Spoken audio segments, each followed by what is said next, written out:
Akójúmọ́, akójúmọ́, akójúmọ́ mọ́.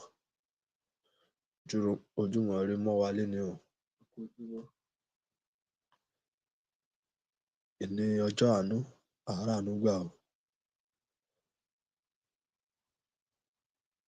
Àánú ò ní jìnnà sí wa. A kí gbogbo wa, gbogbo ẹ̀yin olólùfẹ́ wa pé ẹ káàbọ̀ sí orí ètò. Gẹ́gẹ́ bẹ́ẹ ti mọ̀, èní ni ìyá máa wọ ká ilẹ̀ sùn. Ó wá ní ká tó wá rán yín létí wípé kẹ́ má gbàgbé pé ẹ̀yin tẹ́ bá fẹ́ lọ, ẹ̀yin tẹ́ wà ní London, agbègbè London, ẹ̀yin tẹ́ fẹ́ kópa, ẹ má jẹ́ ká gbàgbé.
Inú kọ̀ọ̀kan ló wọ orí fóònù wa, ẹ dáríjì wá.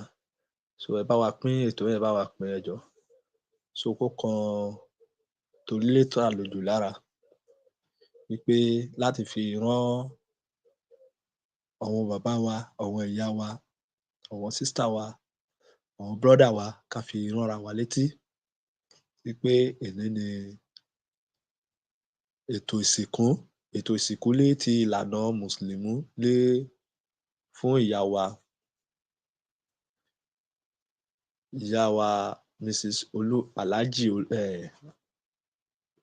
Alhaja Olúrẹ̀mí Táwàkálítù, wípé èní ni wọ́n máa wọ ká ilẹ̀ sùn.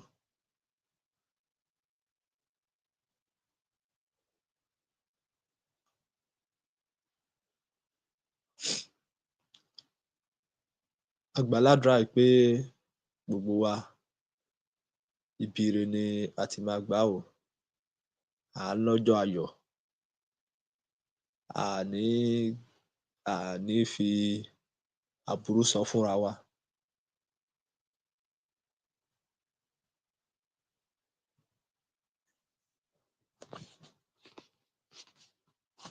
Gẹ́gẹ́ bí ìkéde pàtàkì tí wọ́n ṣe, jẹ́ ká fi léde lẹ́ẹ̀kan sí i.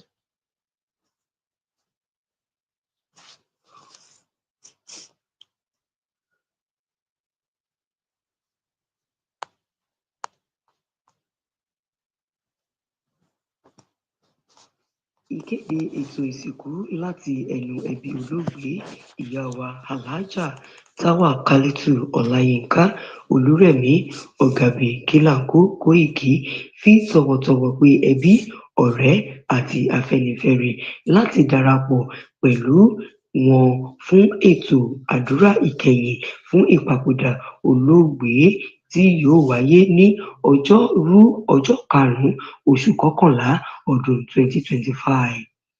Bí ètò ìsìnkú yóò ṣe lọ rèé: ètò àdúrà tí a mọ̀ sí Sàlátù Jánásà yóò wáyé ní aago 1 ọ̀sán lẹ́yìn Zoo ní Edmonton Islamic Center.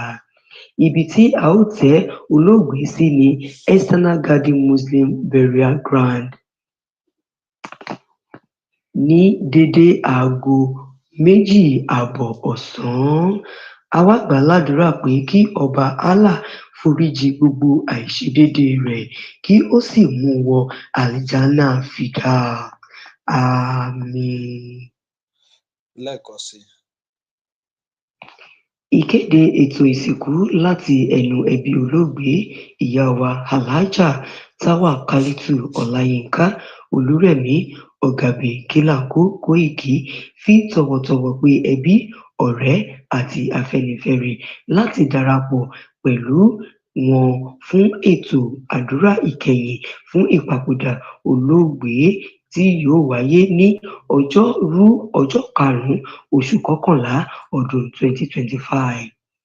Bí ètò ìsìnkú yóò ṣe lọ rèé: ètò àdúrà tí a mọ̀ sí Sàlátù Jánásà yóò wáyé ní aago 1 ọ̀sán lẹ́yìn Zuhr ní Edmonton Islamic Center.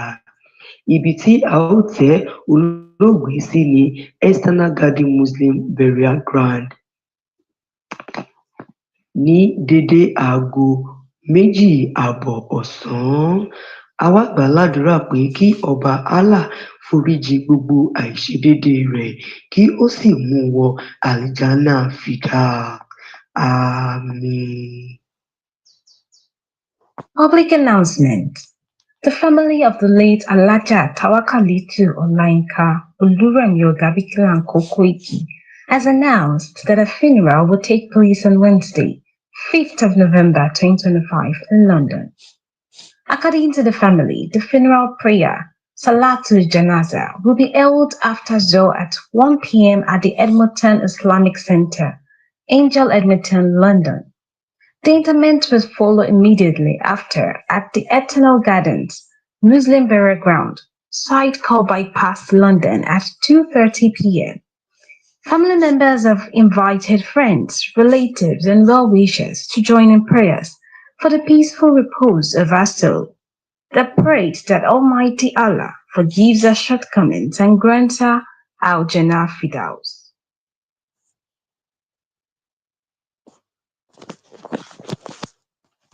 ẹ ṣé gan ni o, gbogbo ẹ̀yin olólùfẹ́ wa tẹ́ ti darapọ̀ mọ́ wa, a mọ̀ lóore o.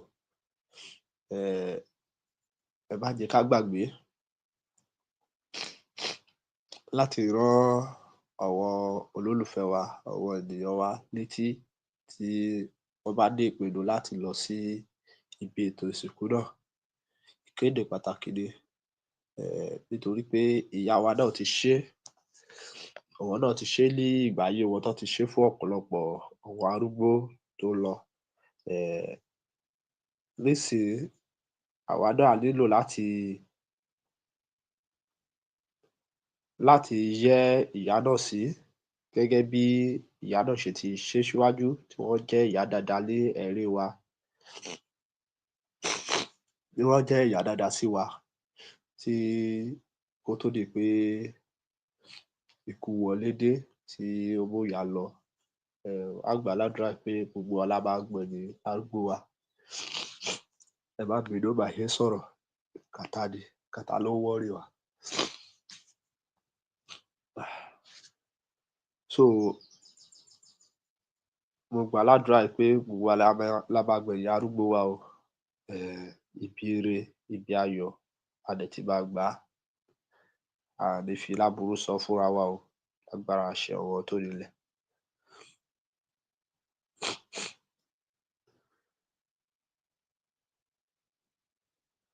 Gbogbo wa tí a dẹ̀ ti fi àtẹ̀jíṣẹ́ ránṣẹ́, tí a ti fi voice note ránṣẹ́, mo gbà á ládùúrà pé ilé àti ọ̀nà yín náà á dáa o, ẹ̀yin màmá á dáa, lágbára àṣẹ Èdùmàrè. Iwájú tí wọ́n fi sílẹ̀ kò ní bàjẹ́, bẹ́ẹ̀ ni ẹ̀yìn tí ìyá fi kalẹ̀ kò ní bàjẹ́. Àwọn ọmọ ọmọ, mo gbà á ládùúrà pé ẹ̀rí wọn ò ní dàrú o lẹ́yìn ìsìnkú ìyá. Ohun tó dáa, ohun ayọ̀ ni Ọba mi Èdùmàrè á máa jẹ́ kó wọnú ilé náà, láburú ò ní wọnú ilé náà o.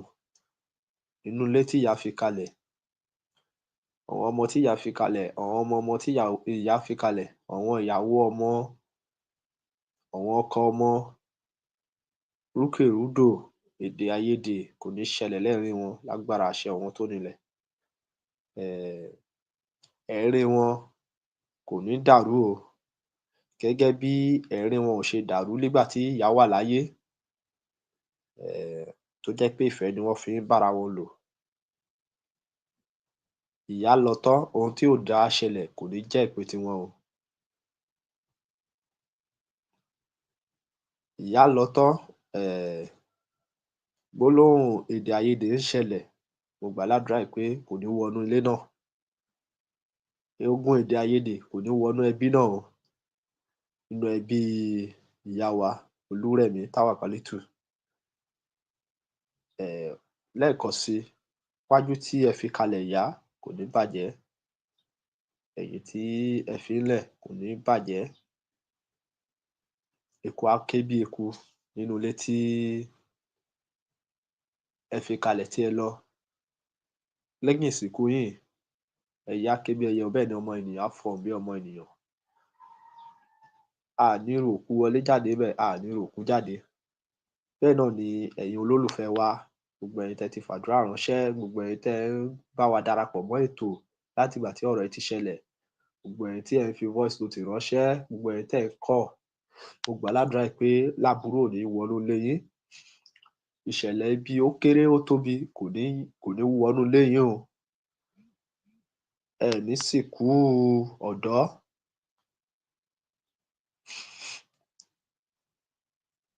Ẹ ní ríkú ọ̀dọ́ lágbára àṣẹ wọn tó nílẹ̀. Ẹ ní fọwọ́ yín sìnkú ọmọ. Ẹ ní fọwọ́ yín gbọ́mọ sí o. Ohun ayọ̀, ohun ìdùnnú kò ní tán nílé yín. Ohun ayọ̀, ohun ìdùnnú, ohun ìgbéga kò ní tán nílé yín. Gbogbo ẹ̀yin olólùfẹ́ wa, gbogbo ẹ̀yin tí ẹ gbé ìjàngbara dání, tí ẹ fi tòótọ́ tẹ́ fi gbé dání, inú kan ọkàn tẹ́ fi ń ṣe é, mo gbà ládùúrà pé ìbànújẹ́ ò ní wọnú ilé yín. À ń súnmọ́ ọdún báyìí, ọdún ń súnmọ́ wa. Mo wá gbà ládùúrà pé ìbànújẹ́ ó kéré ó tóbi kò ní wọnú ilé yín o. Nítorí pé ẹ show love, a mọ̀ ọ́ lóore, ẹ show love. Àṣàkẹ́ TV, gbogbo yín, àrólé bàbá 1010, ẹ ṣé gan ni, a mọ̀ ọ́ lóore. Gbogbo ẹ̀yin fans wa, a mọ̀ ọ́ lóore o, a mọ̀ ọ́ lóore, a mọ̀ ọ́ lóore. À ń rọ́wọ́ yín, a rí iṣẹ́ yín, a rí ipa tí ẹ kó. Bí a ti wá ń wọnú ọdún tuntun lọ, mo gbà ládùúrà pé ara ire là á fi ṣọdún náà o. A à ní fi àìsàn ṣọdún náà. A à ní ṣọdún náà nílé ìwòsàn. Bẹ́ẹ̀ ni a à ní ṣọdún náà ní mọ́ṣúárì. A à ní ṣe lọ́gbà ẹ̀wọ̀n o.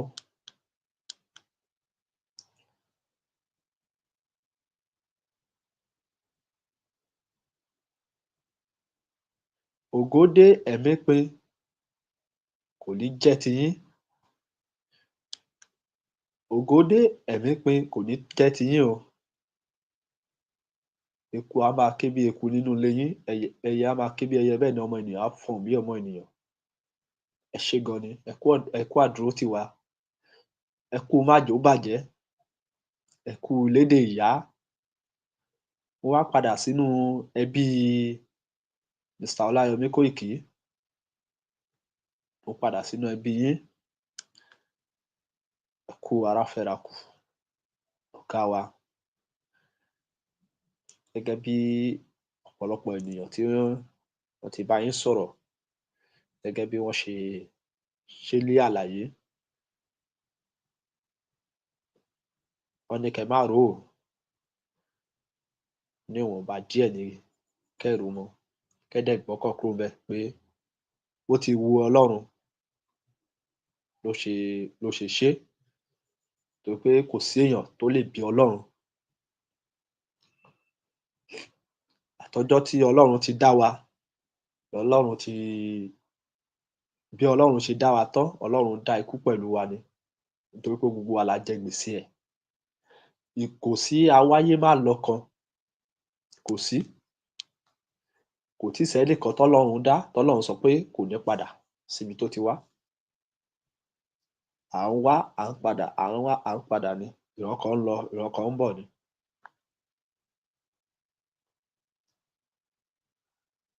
Lẹ́yìn láti ọjọ́ tí ìyá ti kú báyìí, ọ̀pọ̀lọpọ̀ èèyàn náà ló ti kú.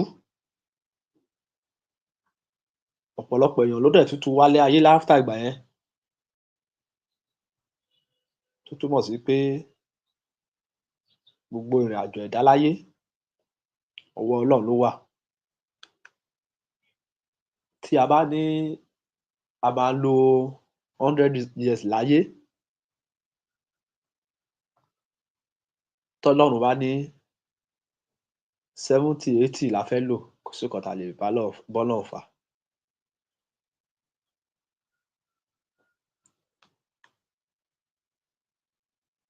Ìdúpẹ́ kan tá a máa dún ni pé Ọlọ́run ọba ò jẹ́ kí ìyà ráre. Ìyà ò jẹ̀yà láyé wọn. Gbogbo ọjọ́ ayé wọn wọ́n fi gbádùn. Ìyà ò jẹ̀yà rí. Nítorí pé ẹnìkan tó tẹpá mọ́ṣẹ́ ni wọ́n.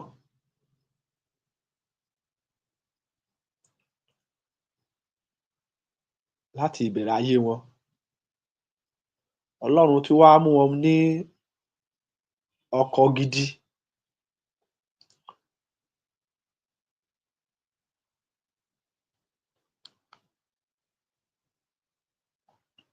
So ibi tí a ti máa fìyìn fọ́lọ́run nìyẹn. A dẹ̀ dúpẹ́ nígbà tí àìsàn ráńpẹ́ tó wọlé, kò ń ṣe pé ó yí sí pé èèyàn ń jáwọ́ ọjà. Kò ń ṣe pé ó yí sí pé kéèyàn máa ṣe gángàngán. A dúpẹ́ lọ́wọ́ Ọlọ́run pé àìsàn ráńpẹ́ ó kàn wọlé, ó dẹ̀ mú ìyá lọ. Ìyá ò dẹ̀ ṣọ́kú. At this generation tá a wà yìí, èèyàn tó bá ní oore-ọ̀fẹ́ láti lo 77 years ilé ayé, àánú ló rí gbà.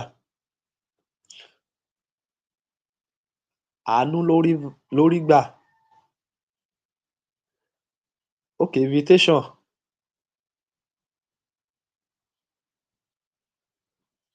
Ẹ need ẹ̀, báwo la ṣe máa send ẹ̀ báyìí?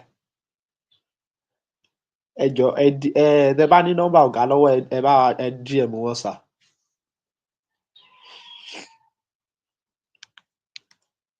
Ẹ jẹ́ kí ẹ DM ọ̀gá tẹ́ bá ní nọ́mbà wọn lọ́wọ́, ẹ jọ̀ọ́. Wọ́n máa send invitation yẹn sí yín. Because mi ò mọ bá ṣe lè contact ara wa.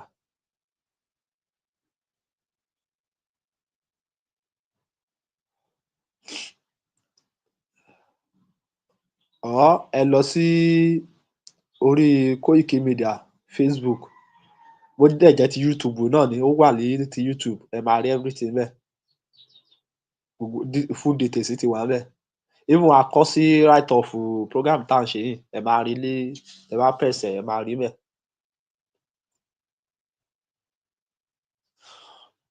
So gẹ́gẹ́ bí ọ̀rọ̀ tá à ń bá lọ, ìyá dáadáa ni wọ́n, tó dẹ̀ jẹ́ pé ìyá kó àwọn èèyàn mọ́ra. Ìyá nífẹ̀ẹ́ gan.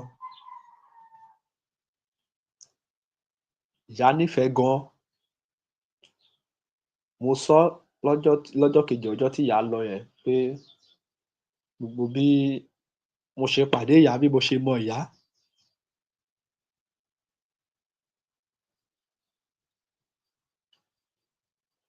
Okay.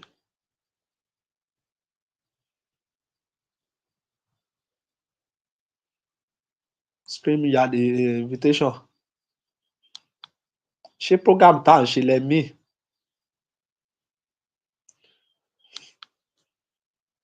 So mo sọ bí mo ṣe pàdé ìyá, bí ìrìnàjò yẹn ṣe gbé wa pàdé ara. Lọ́jọ́ tí ìyá kọ́ máa pè mí, mo kàn máa ń gbọ́ pé ìyá ọ̀gá ni tẹ́lẹ̀. Tẹ́ bá fẹ́ share ẹ ṣà ṣé kìí ṣe orí YouTube lẹ ti ń wò wá ni?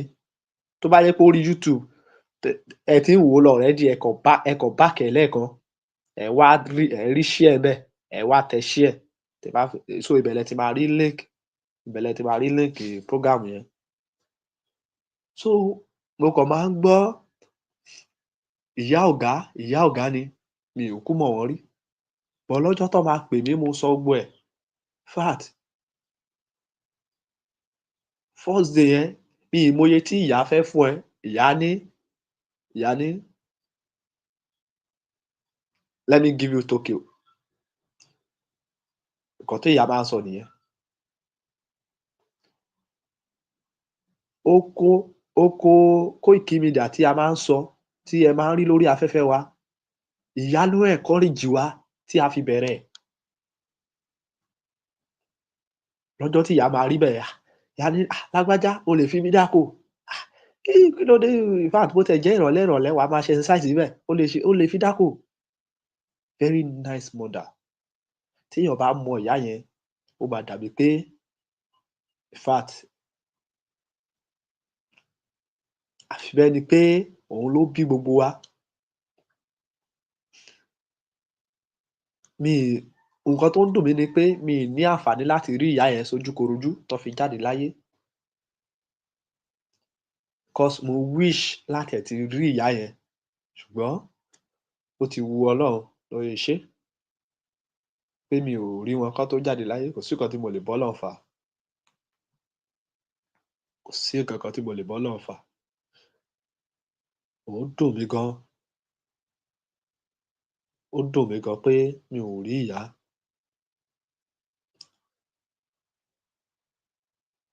Ìyá dáadáa, ìyá alálùbáríkà.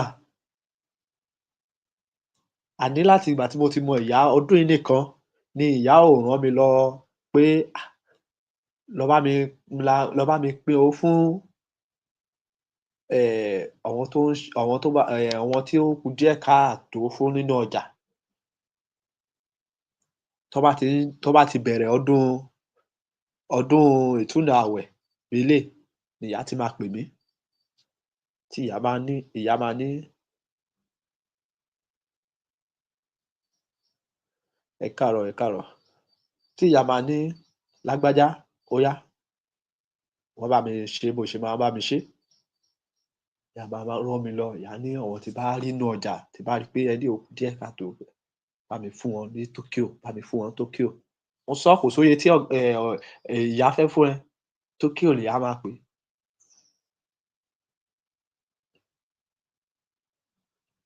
In fact, abiyamọ gidi ni wọ́n. Abiyamọ gidi nìyá.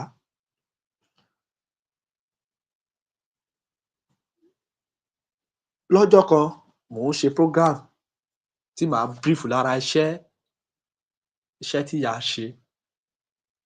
Àwọn iṣẹ́ tí wọ́n ṣe a ṣì ń mú bọ̀, but kò tíì tó àsìkò. Ṣùgbọ́n lára iṣẹ́ tí wọ́n ṣe tó surprise mi jù láyé mi, òun ni ọjọ́ tí mo ní mo lọ ọjà. Mi ì ní gbàgbé láyé mi tí màá fi jáde láyé, mi ì ní gbàgbé. Ìyá yẹn, mo ti ra nǹkan tán nínú ọjà, mo lọ bá wife mi ra nǹkan ni. Mo lọ bá ra oúnjẹ àti èlò ọbẹ̀. Mo wá rí ìyá kan nínú ọjà tí ẹnìkan wá embarrass ìyá yẹn just because of 850 naira. Just because of 850 naira. Èmi dẹ̀ ní tí mo dúró mo wá dúró mi nílé, tẹ bá rí bọ́n ṣe embarrass èèyàn just because of 850 naira. Mo wá wòkè mo sàlẹ̀ mélé, omi ẹkún ń bọ́ lójú mi lọ́jọ́ yẹn pé irú kí ló ń ṣẹlẹ̀? Ọwọ́ yẹn wá sọ pé kí ló ń ṣe yín ẹ̀gbọ́n?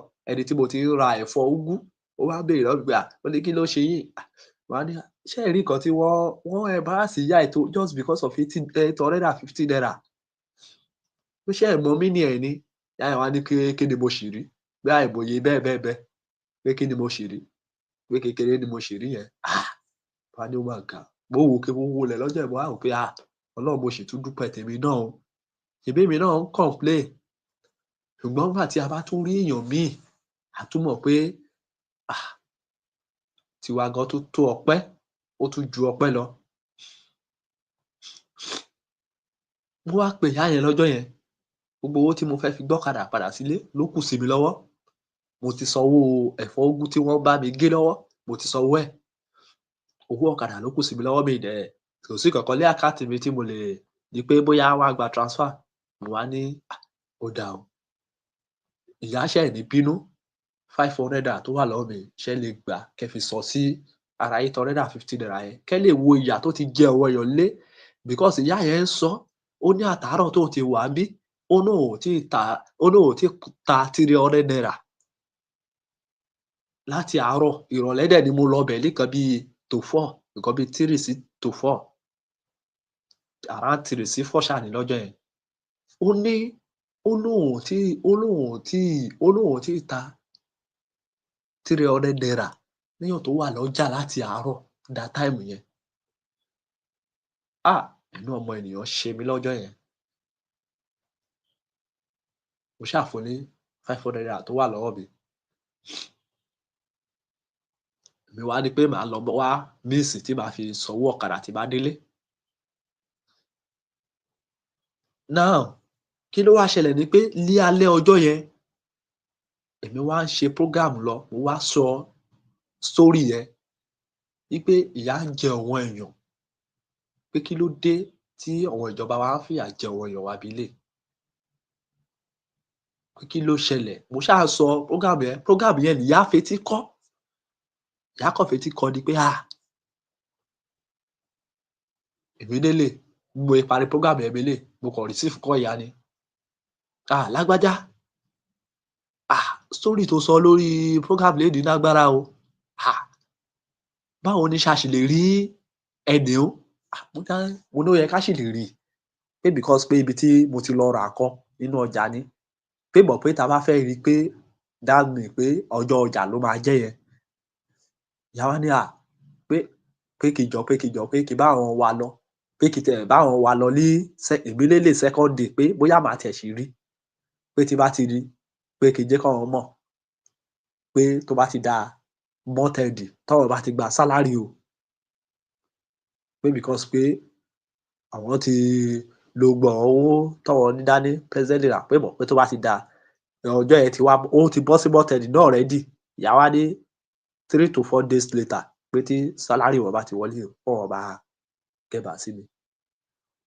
Ó wá da second day, mo wá ìyá yẹn lọ, God so good, mo rí ìyá yẹn bẹ́ẹ̀. Mo wá sọ fún pé mo máa padà wá o, pé ẹnìkan rán mi sí, pé mọ̀ pé wọn ò tí ì fi kankan ránṣẹ́, pé mọ̀ pé mi tí ì sọ details fún. God so good. Ọjọ́ ó da after 4 days,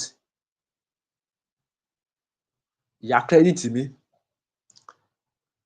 Eléyìí tó tún wá funny jù níbẹ̀ ni pé ìyá tó sọ pé àwọn fẹ́ help èèyàn, wọ́n tún fún èmi náà lówó. Owó tán tún fún èmi gan, ó tún ju tẹni o. Mo wá ní ìyá, mo ní ṣé èmi lẹni ó ní eléyìí tó pọ̀ jù yìí ni? Ìyá ní bẹ́ẹ̀ ni. Mo ní àbí ẹni kí fún ni? Ìyá ní rárá. Ó ní ṣèbí èmi ló ṣe okùnfà bí ó ṣe pàdé helper, pé ṣèbí èmi ló ṣe okùnfà ẹ̀, pé pé kí n wo nǹkan tèmi náà ti ṣe síwájú, pé owó tó yẹ kí n fi gbọ́kadà mo fún, pé pé mo ti ṣe síwájú, pé nǹkan tí mo ṣe ni mo jẹ́. Ìyá tó wá encourage mi lọ́jọ́ yẹn pé kí n má stop àti máa ṣe dáadáa o, pé nǹkan tí mo ṣe báyìí òun ni mo jẹ́. Ìyá wa ní I was surprised that very day. Ẹ wá mọ nǹkan tó tún wá funny sí mi again. Mo wá gbéra ní second day. Mo ra envelope, mo gbéra, mo lọ bẹ̀, mo débẹ̀, mo ṣe fídíò, mo fún ìyá yẹn lélẹ̀, mo ṣe fídíò, mo ní kó kó síta, mo ní kó kà á. Nígbà tó máa ka owó yẹn, ìgbà tí ìyá máa wo fídíò, ìyá rí i pé owó tí mo fún kì í ṣe oye tí àwọn fi rán mi lọ ni mo fún. Ìyá rí i pé mo tún fi sí lára owó tán fún èmi, tí ìyá fún èmi. Ìyá rí i pé mo tún add sí ara ẹ̀. Bí ìyá ṣe rí fídíò yẹn bẹ́lẹ̀, ìyá padà pè mí lójú ẹsẹ̀ pé Martins, lágbájá ṣe mo ní kó má pé oye báyìí ni kó fún, o tún lọ fojú oye yẹn ni. mo ní ìyá, mo ní tèmi sì tún bẹ́tà ìyá yẹn, mo ní tèmi sì tún bẹ́tà ìyá yẹn because àwọn ọmọ kéékèèké méjì wà lọ́wọ́ ìyá yẹn yàtọ̀ sọ́rọ̀ ọmọ tó ti bí o, kì í ṣe ọmọ méjì ló sì bímọ but àwọn ọmọ kéékèèké méjì wà lọ́wọ́ ẹ̀. Mo wá ní mo ní ó dáa mú e fún yẹn, mo ní because mo ní tèmi sì tún bẹ́tà ẹ̀. Mo ní tá bá tiẹ̀ ń complain, mo ní èmi gan tún wá confirm pé complain yẹn jura lọ. Kí ni mo wá padà fẹ́ fàyọ ńbẹ̀ ni pé ìyá ní láti tún send another money, ó tún ju oye tí mo add sí owó ìyá yẹn, ìyá tún send ẹ̀ fún mi again. Àìmọye bẹ́ẹ̀ yẹn. Tẹ́ bá rí list tí ìyá yẹn fi ń fún àwọn èèyàn ní owó, àwọn tí ìyá yẹn ò mọ̀ rí rárá tí mo wà lára wọn because ìyá yẹn ò rí mi rí. Ìyá ò rí mi rí.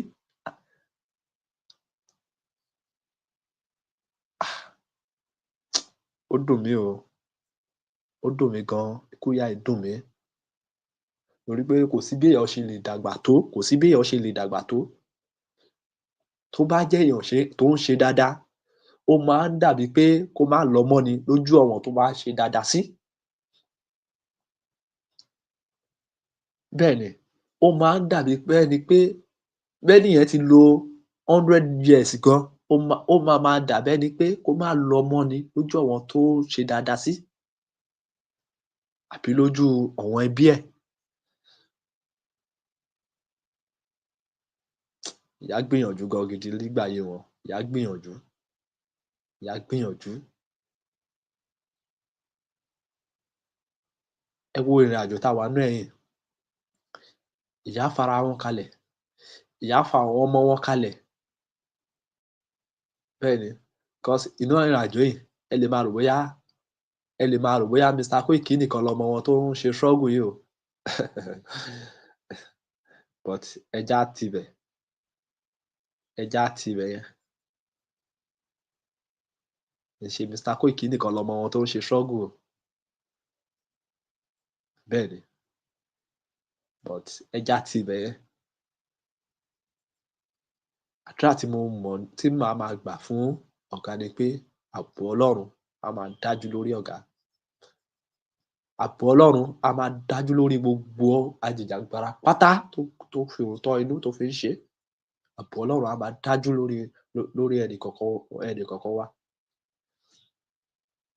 Ipá ayé ò ní ká wa, ipá ọ̀tá ò ní ká wa. Bẹ́ẹ̀ni.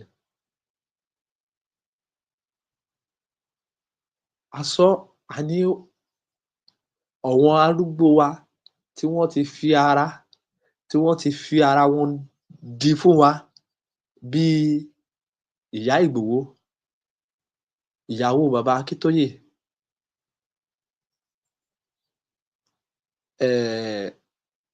ìyá lọ́ọ̀yà kan náà tán kú, mo ti gbàgbé orúkọ wọn. Ó dà pé ṣé Fáṣàkè lorúkọ wọn? Ó dà pé Fáṣàkè lorúkọ wọn. Ìyá yẹn àti ìyá Mr. Koiki tán ṣẹ̀ kú yìí. Mo ní wọ́n fi ẹ̀mí wọn kalẹ̀ ni láti wí pé kí àwa tí a jẹ́ ọ̀dọ́ yìí ká má baà bá lọ. Àwọn ti fara wọn kalẹ̀. Mo dẹ̀ gbàládùrá yìí pé lẹ́yìn tí wọ́n ti fara wọn kalẹ̀ yìí, tí gbogbo àwọn tí mo kà kalẹ̀ tí wọ́n ti fara wọn kalẹ̀ àtàwọn tí mi ò tiẹ̀ mọ̀, mo gbàládùrá yìí pé èyí tó wá kàn báyìí ni pé k'Ọlọ́run ọba wá ṣílẹ̀kùn àánú ẹ̀, ilẹ̀kùn orílẹ̀-èdè tiwa, k'Ọlọ́run ọba wá bá wa ṣí kalẹ̀ lásìkò yìí. Ká wá ní àǹfààní láti délẹ̀ lérí, láti gba òmìnira tiwa, láti bọ́ kúrò nínú ìyà àwọn òṣì ìṣẹ́ tí British tán kó wa sí.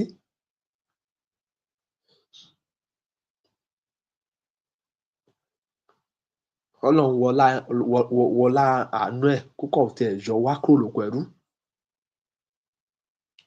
ìṣẹ̀lẹ̀ tó bá máa ṣẹlẹ̀ tí President Bola Ahmed Tinubu tó fi máa yọ̀ǹda wa, tó fi máa tú wa lẹ̀, tó fi máa pieces gbogbo Nàìjíríà tó lúkálùkù wa máa lọ títí ẹ̀, kọ́lọ́run jẹ́ kó ṣẹlẹ̀. Irú ìṣẹ̀lẹ̀ náà là ń bẹ̀bẹ̀ Ọlọ́run. Irú ìṣẹ̀lẹ̀ bẹ́ẹ̀ là ń bẹ̀bẹ̀ Ọlọ́run, jẹ́ kó ṣeé ṣe, jẹ́ kó ṣeé ṣe, jẹ́ kó ṣeé ṣe Ọlọ́run. Àìmọye ẹ̀mí ló ti lọ nínú ìrìnàjò yìí. Ṣé ti àwọn àdògán ni ká sọ ni? Ṣé ti àáfàá ni ká sọ ni? Àbí ti adé orí ọ̀kín tí wọ́n pa sí Ọjọ́ta, ṣé ti ìyẹn ni ká sọ ni?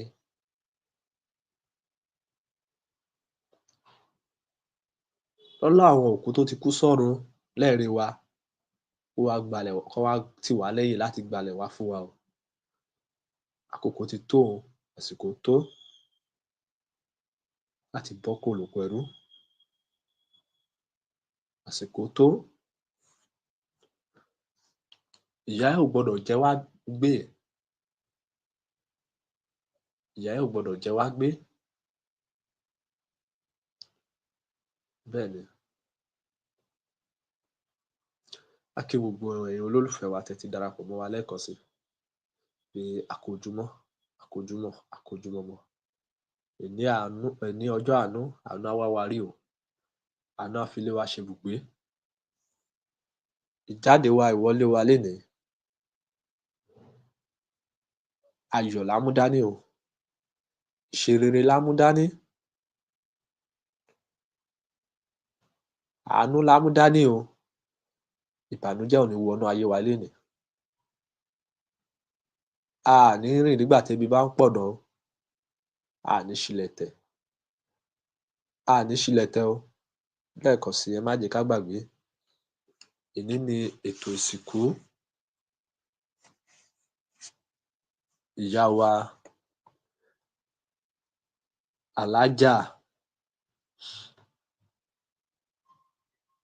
Olúrẹ̀mí Táwàkálítù.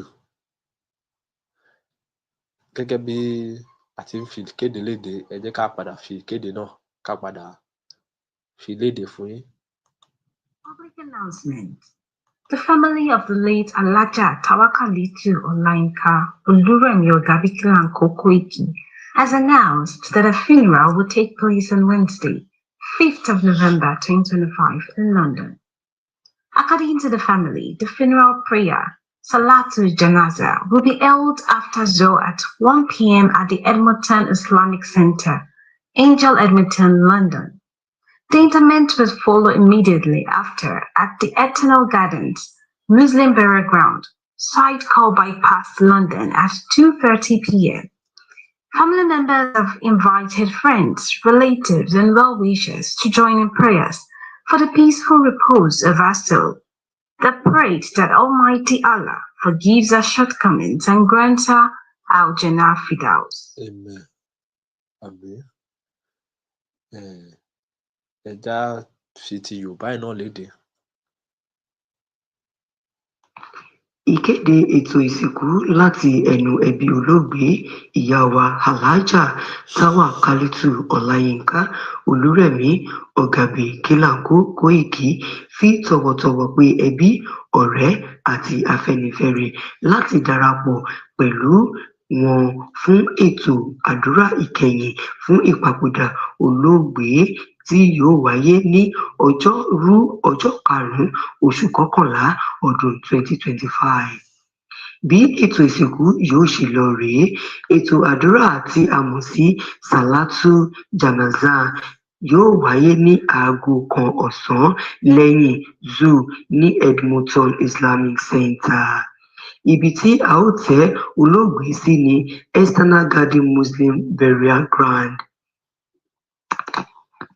ní dédé aago 2:30 ọ̀sán.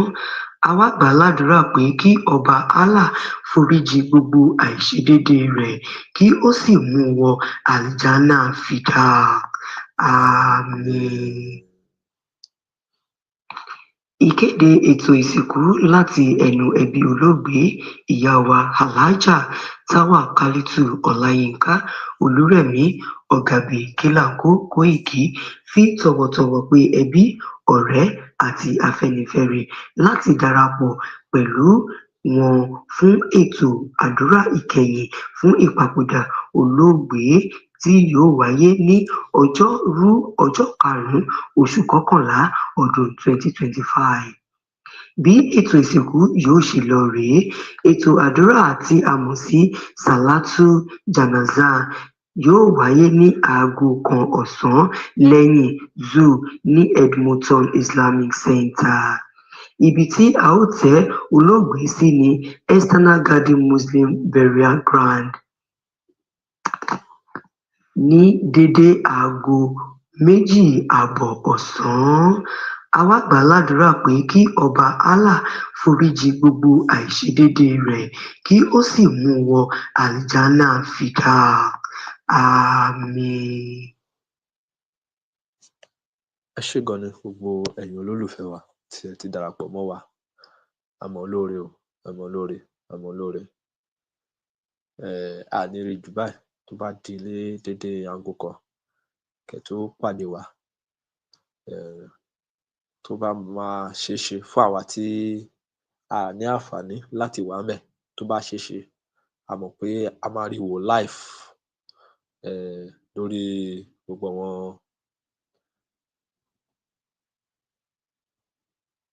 àwọn péèjì wa, Koiki Media page, YouTube, Facebook.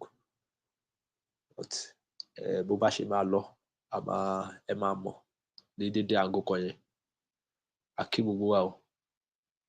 Ibi ire la ti máa gbà á o, ibi ayọ̀ la ti máa gbà á. A ní sọ fún ara wa níbi aburú o. Ẹ ṣé gan ni.